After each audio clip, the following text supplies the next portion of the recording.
Hello, welcome to Sunday Farm. I'm Stephen Watson here with today's Tàijíquán Tip. This is an old metaphor that I rather like. Use it where it's appropriate, where it's functional in the form.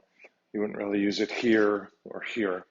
But quite often throughout your practice of Tàijíquán, and indeed throughout much of the internal arts practices of China, this idea of having an egg in your armpit, tucked, nested in the armpit, can be really helpful visualization sort of metaphor.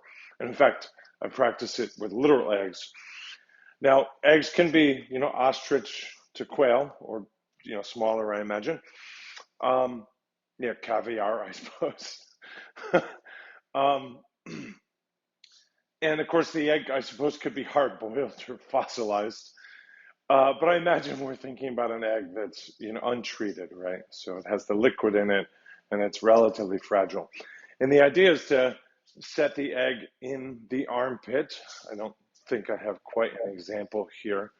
I have a bottle of herbal medicine. So same idea. So we set that in the armpit in our practice.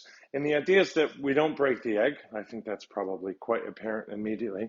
But there's two ways to break the egg. One is by crushing it, and the other is letting it fall.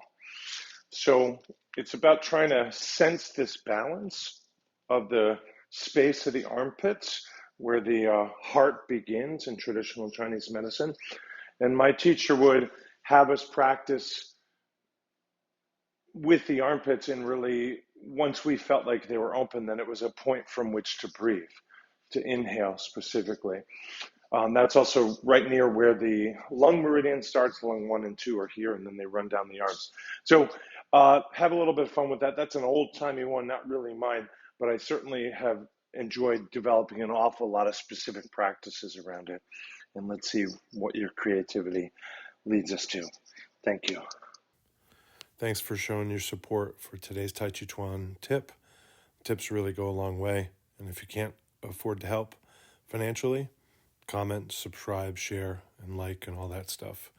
To be in touch with me, go to my Linktree, Someday Farm.